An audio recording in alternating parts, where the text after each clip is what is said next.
amigos, saludos, gracias por estar de nuevo con nosotros en su programa Diario del 4. Hoy es 31 de marzo, se fue marzo y van 3. Faltan nada más, ¿cuánto? 9 para... Ya la gente está pensando en Navidades, pero ahora nos distrae un poco el Día de las Madres, que ya la gente está pensando.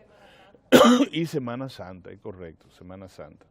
Bueno, aquí estamos, señores. Pedro Cava todavía está recluido por asuntos médicos. Ya quizá un par de días más estará con nosotros. Dios delante. Bueno, señores, la semana comienza con el tema de la afectación de la sentencia del Tribunal Constitucional sobre una parte de la población de inmigrantes, especialmente de origen haitiano, de la República Dominicana. El presidente Danilo Medina tuvo un intenso periplo la semana pasada cuando visitó a líderes políticos, visitó líderes legislativos y también el jefe local de la Iglesia Católica, el cardenal Nicolás de Jesús López Rodríguez. Inició su periplo, todo programa de visitas, con el expresidente Leonel Fernández. A todos le comunicó los esfuerzos que hace el gobierno para procurar un proyecto de ley mandatorio de la sentencia 168-13 del Tribunal Constitucional que pueda reflejar humanismo y que pueda reflejar respeto absoluto a los derechos humanos sin colisionar con la sentencia ni con el tribunal, ni con el Tribunal Constitucional. Ya el presidente dijo que esta semana posiblemente iba a enviar al Congreso el mentado proyecto. Hay algunas notaciones que indican por dónde puede ir ese proyecto. Uno de ellos lo dio el director de Migración, el licenciado José Ricardo Tavera, quien señaló que el país tendrá que pagar algo por 100 años de desorden migratorio. Y se refirió también a la posibilidad de que se le busque una vía especial a los ciudadanos de origen haitiano que ya tienen acta de nacimiento emitida por un oficial del registro civil. Ustedes saben que la sentencia inhabilitó también ese tipo de documentos, señalando que el funcionario del registro civil no tenía calidad para otorgarlo. No tenía calidad para otorgarlo. Y por consiguiente, gente que adquirieron de buena fe, quiere decir, sin ningún tipo de fraude, su acta de nacimiento en una oficialía del registro civil, pero la sentencia dice que esa también es irregular. No dice que es ilegal, dice que es irregular. Entonces, a esa persona que la FINJU, la Fundación Institucionalidad y Justicia, la sitúa en 24,000 personas, el número, esas personas podrían recibir, conforme lo deja entrever el director de Migración, un tratamiento especial en la ley. Lo demás, lo que se habilitaría es la naturalización, que es un proceso que la Corte Interamericana la Corte Interamericana de los Derechos Humanos ha señalado como una nacionalidad de segunda clase. No es así, es que no tienen la nacionalidad, es sencillamente, señores, que el Tribunal Constitucional ha desnudado una realidad de anarquía migratoria que data de decenas y decenas y decenas de años. La situó en 1929, pero aquí hemos tenido abogados especialistas que la sitúan en el 1907, de manera que tenemos más de un siglo de desorden migratorio. Y si a 100 años de desorden tenemos que tener alguna penalidad, es correcto, lo único es que tenemos que resolver el problema. Alguna vez hay que resolver el problema, y ya se inició ahora. Le tocó al gobierno del presidente Danilo Medina. Bueno, hubiese tocado quizá un siglo después a otro presidente, pero tocó, así que uno se saca la loto, así que uno sufre cualquier percance. La casualidad tiene un carácter histórico, político y social. Es decir, todo el mundo dice, bueno, hay que tomar en cuenta la casualidad, si llueve, si no llueve, si va a hacer sol, qué va a pasar mañana. Se lo dejamos a la casualidad, pero la tomamos en cuenta. Eso ocurre. Comenzó ya el momento de organizar al país, primero fijar el alcance de la nacionalidad dominicana, lo ha hecho el Tribunal Constitucional, lo que le he explicado yo a ustedes, el juez de control constitucional, aquella expresión de que la ley dice lo que dice el juez que dice. La Constitución dice lo que el Tribunal Constitucional dice que dice, y punto.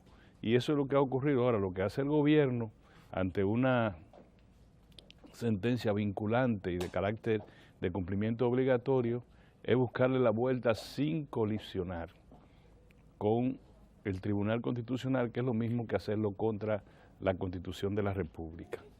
Esta semana es de gran expectativa el envío al Congreso de ese proyecto de ley, porque una parte de la sociedad civil y algún sector del propio gobierno ha planteado una especie de amnistía disfrazada. Es decir, busquemos todo el que esté en esa situación desde 1929 hasta acá y entonces entendamos la ley, démosle al gobierno la facultad de decretar una amnistía y que todo el mundo obtenga su nacionalidad. Se calcula que serían 240.000 ciudadanos que estarían en esa condición, ciudadanos fundamentalmente de origen haitiano. Eso no sería en ningún modo acatar la sentencia del Tribunal Constitucional. Pero el presidente ha sido reiterativo, vamos a respetar la sentencia y vamos a respetar los derechos humanos. El hecho de que una institución supranacional incluso nos quiera a nosotros decir qué tipo de categoría, de nacionalidad tenemos que otorgarle a los extranjeros, ya parece que como que se pasan. Y entonces, las encuestas que se han hecho, la percepción ciudadana es de respaldo, no solamente de respaldo absoluto al gobierno del presidente Danilo Medina, sino también de confianza en el presidente. O sea, la gente, nadie está temeroso de que el presidente vaya a tomar una decisión, vaya a enviar al Congreso un proyecto de ley que colisione con la sentencia. Le va a buscar, y todos estamos de acuerdo con eso, la vuelta humanitaria. Y ya algunos funcionarios, en este caso el licenciado José Ricardo Tavera, y así como la FINJU, le han señalado al país el costo que tenemos que pagar por más de un siglo de desorden migratorio. Tendremos que procurar una sentencia que haga, digamos que al menos disminuya la presión internacional sobre la República Dominicana, que se va a mantener como se ha mantenido también por los siglos de los siglos. Es decir, nunca la República Dominicana ha dejado de aparecer en todos los informes de organismos relacionados con derechos humanos que proceden de grandes metrópolis o con influencia o con dominio de las grandes metrópolis. Nunca ha dejado de producirse un nivel de crítica sobre las relaciones de la República Dominicana con Haití en el último siglo. Así que otro siglo más, ¿qué vamos a hacer? Saludos, señor Mozart. Buenos días, ¿cómo te va? Muy bien, firme. Tranquilo, quieto. Como un Guayacán de firme. Como un Guayacán. Aquí no te levantaste temprano, ¿Eh? Sí, y además... Qué sacrificio La culpa la tiene Pedro. Pedro Cava, ya está. Buenos días. Si me dan un poco de agua, se lo agradezco. Estaba escuchándote, Orión. Fíjate, yo pienso que, tal y como tú planteas, yo creo que todo lo que se haya tenido que decir sobre la sentencia 168.13 está dicho. Es uno de los temas que ha sido más discutido, más abordado en el país, tanto por especialistas en la materia como, bueno, gente inquieta, interesada en un tema tan neurálgico como este.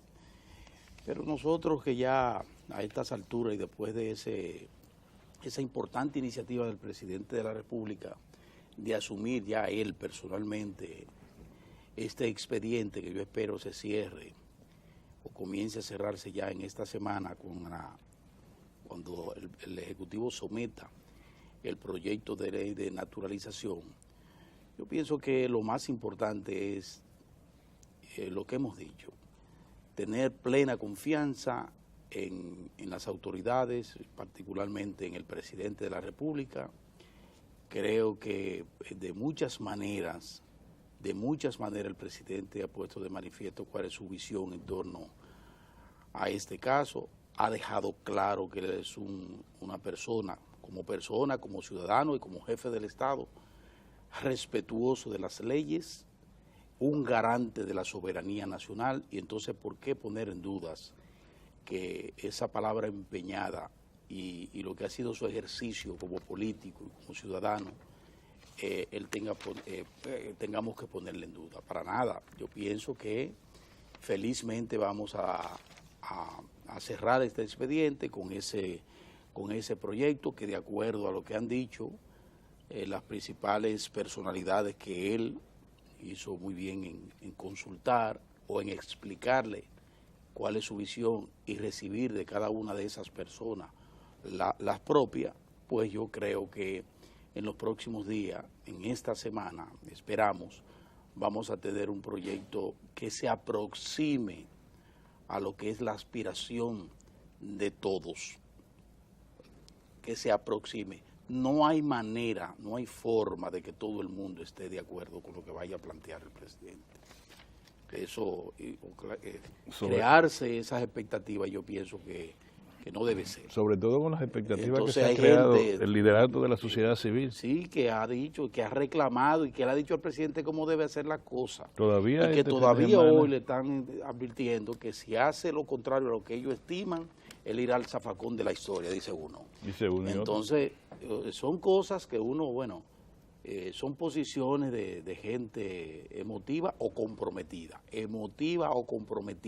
por causa que nada tienen que ver con el interés nacional, para que estemos claros en eso. Entonces, yo insisto en que el papel de la población en su conjunto, de todas, que también ha dado manifestaciones de que está apegada, aferrada, valorando en su justa dimensión la sentencia, es esperar a que el presidente de la República someta ese proyecto, un proyecto que tiene que pasar precisamente por ese espacio tan importante que es el Congreso Nacional, donde también las manifestaciones han sido claras en la misma dirección del presidente de la República, que es la de respetar las leyes, respetar la Constitución de la República y garantizar la soberanía nacional. Entonces, yo creo que no hay que tener mayores temores con relación a eso. Y lo que hemos señalado, tanto tú como yo, el fin de semana, es que la democracia demuestra una madurez. Un presidente salir, todo el liderato político, es preguntarle, mira, este es nuestro planteamiento, ¿qué tú crees? ¿Cómo vamos a hacer las cosas? Eso, sin duda alguna, demuestra la madurez de la democracia dominicana. Así es. Que a propósito, te iba a comentar, estuve viendo el fin de semana algunos despachos de prensa y había un par de despachos que me llamaron poderosamente la atención porque citaban una intervención, una feliz intervención del expresidente Leonel Fernández, que es el presidente, el líder del PLD, en Colombia, un coloquio que hubo sobre democracia y paz. Y entonces allí, con una participación de líderes regionales, expresidente, jefe del Estado y de gobierno de la región, el presidente Fernández insistió, y lo hizo en forma, yo pienso, bastante vehemente, correcta y con visión de una persona que ya ha estado lidiando por mucho tiempo, porque ha sido jefe del Estado, con el proceso de diálogo, y que ha puesto en práctica lo que significa gobernar tomando en cuenta las opiniones, respetando las opiniones, discutiendo con la gente soluciones y aceptando cuando ha tenido que aceptar las críticas, por muy fuerte que sean. Él se refería, el presidente de la República, a la necesidad de que, en definitiva, la ruta que tome el mundo, y lo decía a propósito de Venezuela y de Colombia, dos casos. Venezuela, que está envuelta en terribles manifestaciones entre opositores y gobernantes, entre chavistas y antichavistas, y eso ha traído una secuela de muerte, de enfrentamientos terribles que mantienen en zozobra a ese pueblo hermano que es Venezuela. Y entonces el presidente ha dicho, no hay otro camino que no sea primero el respeto a las instituciones, a la institucionalidad en Venezuela. Segundo, a un diálogo y a una concertación entre las partes para buscarle una solución, porque se supone que tanto opositores como gobernantes en Venezuela lo que quieren es la paz, la tranquilidad de su pueblo, y en ese sentido el presidente no solo aplaude lo que ha sido incluso las últimas intervenciones del el grupo de iberoamericano y sudamericano, de Naciones Sudamericanas, de UNASUR, en el sentido de conformar un equipo para tratar de buscarle una vía a través del diálogo de solución a Venezuela. Y entonces incluso buscar a una persona, elegir a una persona que sea capaz de darle seguimiento, una especie de persona que le dé seguimiento por parte de una subrepresentante que le dé seguimiento al proceso de diálogo.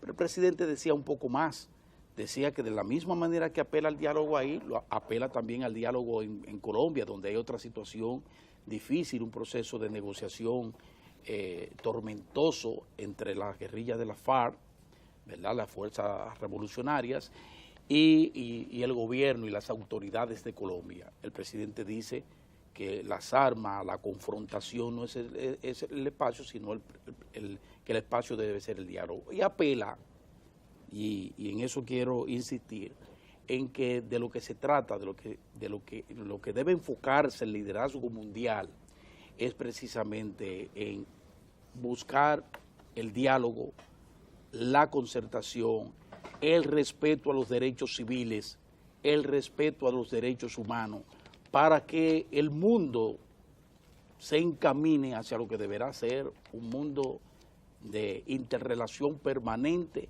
y de respeto permanente entre todas las naciones. Esa alocución del presidente Fernández fue ovacionada, de acuerdo a los despachos de prensa, por todos los presentes en ese coloquio sobre la paz y el diálogo que se desarrolló durante el viernes y el sábado pasado.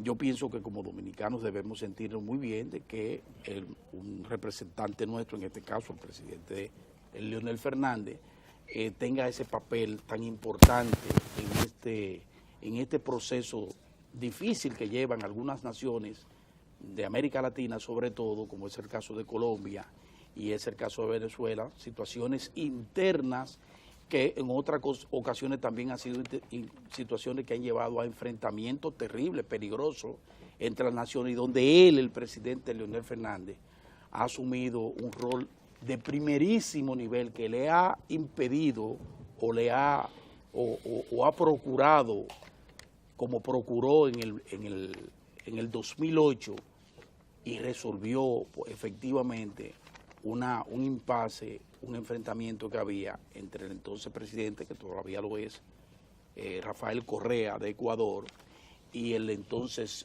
presidente de Venezuela, de Colombia, Uribe. Terrible, ustedes lo recuerdan, y el presidente intervino y ahí hubo aquel apretón de manos entre esos dos gobernantes, enfrentados a punto de una crisis terrible para esas dos naciones hermanas. Pero lo propio hizo posteriormente en el 2010 el propio presidente Leonel Fernández, cuando intervino felizmente y con éxito en una confrontación que casi lleva a los tanques entre Venezuela y Colombia, con el fenecido presidente Hugo Chávez y el mismo Uribe. Una confrontación terrible entre los dos, que ya se hablaban de irse a la confrontación directa. Y hubo una intervención feliz del expresidente de la República, en ese entonces era presidente, Leonel Fernández, en el 2010.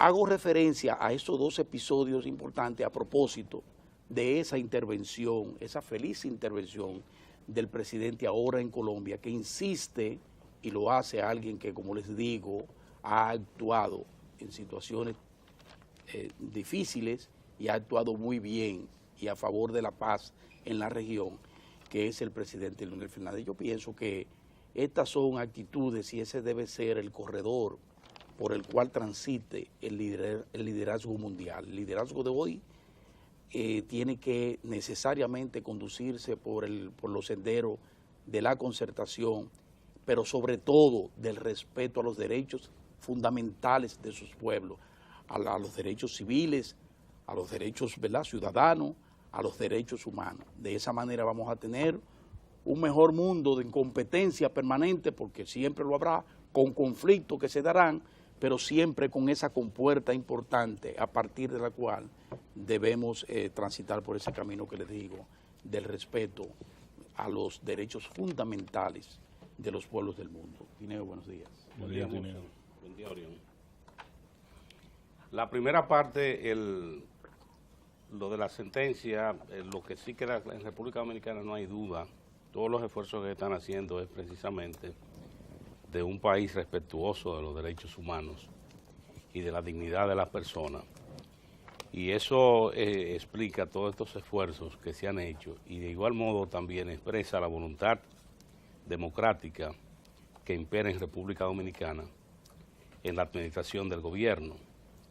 Nosotros decíamos que muchas de las manifestaciones que se están produciendo en el país se dan precisamente en una sociedad democrática, porque nosotros hemos vivido situaciones de intolerancia que es de lo más extraño. Alguien en el fin de semana me referían a don Enrique Apolinar Enríquez, don Kiki, conocido en los ámbitos sociales y políticos de la República Dominicana, porque fue un hombre que tenía informaciones desde el siglo pasado, en razón de que, además de morir nonagenario, es un hombre del siglo XIX. Y entonces se citó mucho en el fin de semana en las tertulias de los amigos, lo que se hablaba que en República Dominicana hay unos guapos abusadores que se expresan en los regímenes democráticos, pero que esos abusadores que son extralimitados, cuando llegan los regímenes que les responden y que se comportan con el mismo criterio, pues son personas sumisas y que se ocultan, no aparecen mucho en público. Lo que quiere decir, y esto a propósito, como lo planteaba un amigo en una de las tertulias, eso hay que celebrarlo porque eso indica que la democracia florece. En un país que la democracia florece, estas personas que no saben ni siquiera mantener un discurso en un ambiente democrático, pues se exceden y a veces pierden de vista que incluso en la República Dominicana hay un orden constitucional. ¿Y qué es lo importante? Que el orden constitucional, eso es lo que se está cuidando en República Dominicana. Después que la República Dominicana lo rescató, después del golpe de Estado de 1963, lo que eso le costó al país, República Dominicana ha hecho múltiples esfuerzos, los distintos sectores de la sociedad, porque la República Dominicana se fortalezca a medida que pasa el tiempo el Estado de Derecho.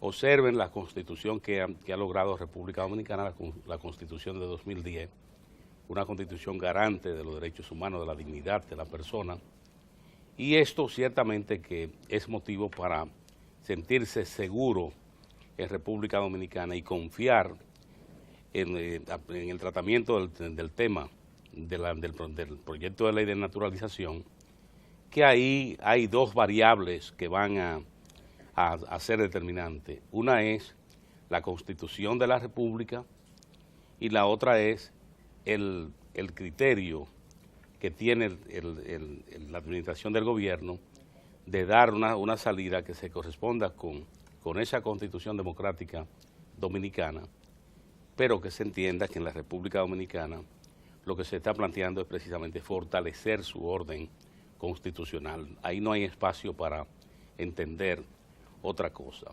Y lo importante, cómo comienza la semana, antecedida de ese clima de confianza de los distintos sectores de la sociedad que tuvieron la oportunidad de ser visitados por el presidente Danilo Medina para darle informaciones directas, de manera que no haya espacio en República Dominicana para la desinformación. Mozart refería el expresidente Leonel Fernández, que tuvo durante los últimos días ha tenido actividades fuera del país. Recuerden, primero fue a la toma de posesión de la presidenta chilena Michelle Bachelet. Tuvo la oportunidad de compartir con líderes chilenos y personalidades que fueron de distintos países a esa toma de posesión de la presidenta Michelle Bachelet, que llega a la administración del gobierno chileno por segunda oportunidad. Y luego está la visita a Colombia, que se produce por una invitación del presidente de Colombia, Juan Manuel Santos. Y ahí es donde, entre los presentes, existía la expectativa de que Leonel Fernández es un interlocutor válido para tratar asuntos conflictivos como la experiencia que vive Venezuela, una situación difícil, una crispación de la oposición, al grado de que entiende ahora que la comunidad internacional debe meter presión a la administración del presidente Maduro para acelerar una salida a la crisis. Y lo otro es los esfuerzos que ha hecho Colombia durante los últimos meses por lograr un diálogo fluido con las fuerzas revolucionarias de Colombia, FARC. De esa manera, el ideal la aspiración es que se pueda llegar a un acuerdo que se le ponga fin a una situación de guerra que ha sufrido Colombia durante más de 60 años. Ahora ha llegado el momento del diálogo. Después de más de 60 años hay múltiples experiencias para valorar por qué la importancia de una salida que sea fruto del diálogo y que le permita a los colombianos unirse y superar esa situación que lo mantiene en una virtual situación de guerra durante décadas. Lo otro es la situación venezolana, como el presidente Leonel Fernández, desde que trató el tema, también ha encontrado un auditorio que comparte su criterio, porque lo que se trata es de plantearse esquemas democráticos que le permitan a una oposición, a un gobierno, coexistir en una nación de manera pacífica y que se respeten los mecanismos institucionales. En la democracia existe el mejor, y es que cada gobernante electo tiene un periodo. Cumplido ese periodo, los ciudadanos y ciudadanas tienen la oportunidad de ir a unas elecciones de nuevo y en las urnas decidir si quieren que siga el gobernante, si se presenta la repostulación en los países que pueden repostularse, o si sencillamente el partido de gobierno debe salir del poder. Todo esto se expresa en las constituciones de países que tienen el esquema de la democracia representativa. Entonces, ¿qué se plantea en Venezuela? Una situación que se recobre la normalidad y que de nuevo se entiende el rol del gobierno, el rol de la oposición y el rol de las personas que participan en la vida política venezolana. Pero las acciones directas, la violencia, la América Latina es rica en lecciones que siempre lo que ocurre son los mismos resultados. Violencia, y al final de la violencia existen odios más profundos entre los pueblos y se dan situaciones más difíciles para el entendimiento. De ahí que por esto se valora el hecho de que el presidente Leonel Fernández saludara la decisión de UNASUR de designar un comisionado para que conversara con el gobierno venezolano, con la oposición venezolana, es decir, con la representación del pueblo venezolano, para ver maneras de que se pueda producir en Venezuela un acuerdo entre las partes en conflicto que le permita restaurar la normalidad a esa nación hermana. Y lo otro es que ayer se produjo en Nueva York una actividad en la que participó el expresidente Leonel Fernández, que fue invitado a esa actividad, y ahí él expresó el criterio de que Adriano Espaillat, que aspira a un escaño en el Congreso de senador de Estados Unidos, pues pueda recibir el apoyo del liderazgo dominicano.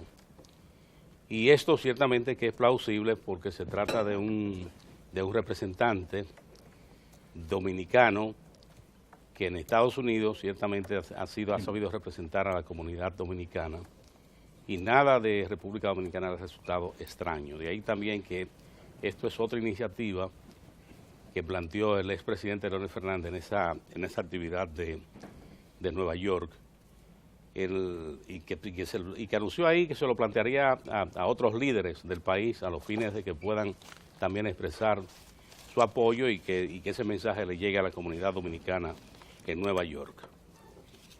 Ayer se produjo también la celebración de la batalla del 30 de marzo, el 170 aniversario de la batalla del 30 de marzo que se celebra cada año en Santiago de los Caballeros. En esta ocasión, la efeméride fue precedida de un mensaje del presidente Danilo Medina, en el que invitaba a la colectividad nacional a recordar a los próceres de la batalla del 30 de marzo, porque se trata de un acontecimiento lesionador para los dominicanos. Esa batalla, el triunfo dominicano, se logra, fue determinante la unidad de los dominicanos. Cómo se unieron los cibaeños en ese propósito para lograr consolidar la independencia de la República, que había sido proclamada el 27 de febrero de 1844, pero que el gobierno de Haití se negaba a aceptar la decisión del pueblo dominicano. Hizo múltiples intentos, pero los dos primeros fueron tratados por el gobierno haitiano con mucho empeño, porque esto de trazarse, por ejemplo, primero ocupar el sur, tomar el sur, República Dominicana por el sur, con sus mejores hombres de armas, y luego, de igual modo en el mismo plan, tomar el norte, es decir, tomar la República por el sur y por el norte. Si eso ocurría, ciertamente que el proyecto independentista pudo haber sido frustrado, pero el coraje y ese sentido de unidad que tuvieron los dominicanos para afrontar el peligro en situaciones difíciles, permitieron triunfos como ese de la batalla del 30 de marzo de 1844, que dice el general José María Inver en el informe militar que da que en las primeras horas el ejército haitiano perdió más de centenares de hombres. Unos hablan de que el número podía sobrepasar el 700, o el general Inver dice que podía oscilar alrededor de 600 hombres.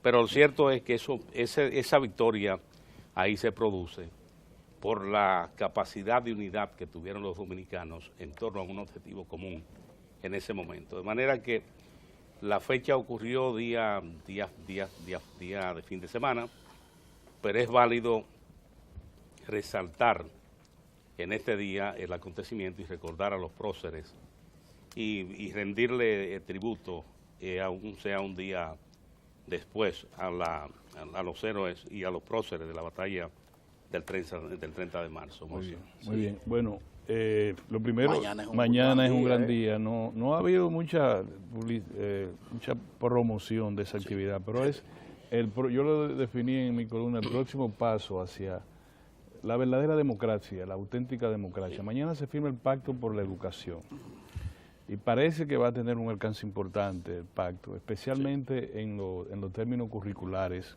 en la escuela, capacitación de los maestros, obligación del Estado y del gobierno a proveer a los estudiantes de las escuelas públicas de uniforme, desayuno escolar, merienda, libros, todo. Y también el compromiso de que en el menor tiempo posible se instale la tanda corrida en las escuelas públicas. Eso es, los otros dos pasos, sin duda alguna, tiene que ser el pacto de la fiscalidad, porque una nación no puede encaminarse sostenidamente hacia el desarrollo y la equidad social sin tener financiamiento de los grandes proyectos y por consiguiente ingresos. Y el otro es el problema secular de la República Dominicana, el tema eléctrico. Entonces tenemos esos tres pasos. Si el gobierno del presidente Danilo Medina lo logra en su gestión, estaría produciéndose los mejores acontecimientos en el orden político, social y económico. Solo te digo que el Pacto por la Educación, lo que está haciendo el gobierno con el 4%, es lo que mantiene la economía ahora mismo en perspectiva de un crecimiento estable. Fíjate que América Latina está señalada a crecer un 3% conforme el último informe. Sí. Entonces, la República Dominicana por encima de un 4%. Si tú tomas y tú sigues dinamizando la demanda interna a través de la construcción de escuelas y de otras edificaciones escolares, con un presupuesto obligatorio, porque es una ley que se cumple cabalmente de 109.000 millones de pesos, tú vas a otros sectores, lo va a ir dinamizando, el ferretero, todo el sector construcción en sentido general, la demanda inducida en las poblaciones donde se construyen estas escuelas. Que estamos en un buen momento y mañana nosotros deberíamos darle mayor importancia en términos mediáticos a la firma del acuerdo del Pacto por la Educación, en la que participan todos los sectores dirigentes de la sociedad dominicana. Tú sabes, Tineo, que es de justicia reconocer que uno de los grandes pilares de las administraciones, y digo de las administraciones del Partido de la Liberación Dominicana, han estado precisamente en el sector de la educación. Porque si bien es cierto que el presidente Danilo Medina, con esa gran medida de disponer del 4% del PIB para educación, pues entró ya en lo que debería ser ya definitivamente la búsqueda de los recursos que son necesarios, siempre serán necesarios los recursos para mejorar todo el sistema educativo dominicano. Hay que reconocer que de un tiempo a esta parte República Dominicana ha estado viviendo importantes espacios y movimientos en procura de mejorar su educación. Ciertamente en materia de educación básica, que es donde se está dando el mayor ataque a eso, porque hay un programa, primero el programa de alfabetización, maravilloso, ¿verdad? El programa de alfabetización que se inició y que ha ido muy bien por parte de la presente administración.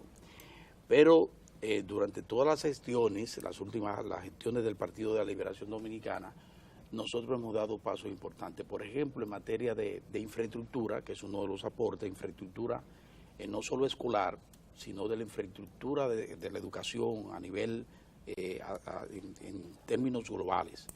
En materia de educación superior, esos 8 centros regionales de la Universidad Autónoma de Santo Domingo son importantes. Pero además la incorporación, y eso es importante, de los institutos superiores en materia tecnológica, el ITLA, el Instituto de Educación Tecnológica de San Isidro, el Community College, las mejoras que hemos visto en Infotep, el programa de becas estudiantiles.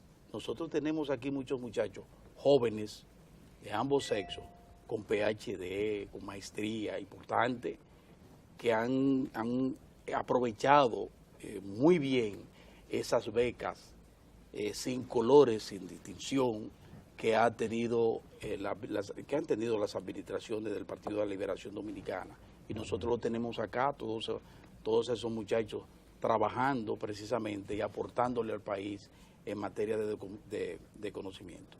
Y en lo que tiene que ver con el último gran empuje de la administración PLDista está por un lado, alfabetización, la extensión del programa de construcción y reconstrucción de escuelas. Fíjense que el presidente se ha comprometido para agosto de este año tener la primera... Agregarla al sistema. Sí, la primera 10.000 nuevas aulas escolares. Y va a buen ritmo.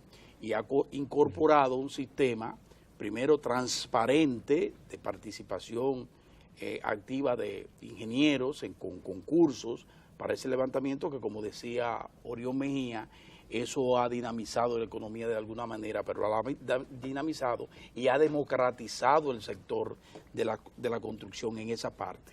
Muy bien. Por eso nosotros hemos visto lo que están haciendo, ¿verdad?, a nivel de diferentes puntos del país, con los levantamientos de estas escuelas que tienen incluso otra fisonomía, porque tienen que responder a otro gran programa, que es el programa de tanda extendida, donde el Estado Dominicano incorpora un sistema que le permite a las familias pobres, ¿verdad?, llevar a sus hijos a las 8 de la mañana a un centro escolar, la calidad nutricional, la calidad nutricional, el desayuno, la comida, una merienda, y eso al mismo tiempo con un impacto importante en el presupuesto y en la tranquilidad del hogar de muchas madres solteras, por ejemplo, u otras que no son solteras, que se incorporan a la actividad productiva, porque ya tienen el espacio, no tienen que ir a recoger a los muchachos yendo al mediodía y procurar buscarle ese desayuno tan importante, o la comida y la misma merienda. Así que enhorabuena, Mañana vamos al pacto, que eso va a terminar de definir lo que deberá ser la ruta de la educación, que es lo primario. Sin educación y sin el otro componente, que es el sector eléctrico, difícilmente una nación puede echar hacia adelante. Algo también importante es que está antecedido el acto de firma del Pacto por la Educación de lo que está ocurriendo también en el sistema de educación pública en lo que tiene que ver con la educación inicial. La educación inicial es un nivel que comenzó en República Dominicana para una élite muy reducida de la sociedad, es decir, contados colegios privados comenzaron a desarrollar la educación inicial en República Dominicana. Lo que se plantea ahora en República Dominicana en la educación pública es que la educación inicial pueda lograr alcanzar en un proceso que esté en marcha una cobertura de toda la población infantil que esté para ese nivel. Ya de acuerdo con la información que han dado las autoridades de educación, es decir, información confirmada, el número de niños y niñas que están en el nivel de educación inicial sobrepasa los 200,000. Y esto es un número importante en un país que no ha tenido tradición en la educación pública de incluir en la oferta educativa el nivel de educación inicial. Ciertamente la firma del pacto está antecedida también de realidades importantes en el sector, como es el programa de formación de maestros, que también está en marcha. Ese programa de formación de maestros y maestras, con la participación de las de universidades nacionales, también es estimulante. Y algo importante que es la manifestación de apoyo que se siente en la sociedad y las expectativas que crea la firma del Pacto por la Educación. Ojalá alcancemos un ambiente así para el sector eléctrico, algo que es difícil, pero como está la cosa también el gobierno en marcha, con su agenda en marcha, hay también las condiciones para lograr en República Dominicana un pacto eléctrico. Muy bien, señores. Hoy tenemos, como los lunes de los últimos meses, nuestros invitados tratan el tema de nacionalidad e inmigración. La ley, la sentencia del Tribunal Constitucional y todo lo relacionado con ese marco tan trascendente para la nacionalidad dominicana. De manera que lo vamos a tratar hoy, pero de manera muy especial, con el general retirado don José Miguel Soto Jiménez, ex ministro, era secretario en su momento de las Fuerzas Armadas, historiador, hombre muy culto, muy bien informado, muy intelectual, de mucho fuste. De manera que con él vamos a tener una interesante conversación sobre este tema que ocupa hoy la atención primaria de la sociedad dominicana. Vámonos a ir a un cambio y vamos a retornar casi de inmediato.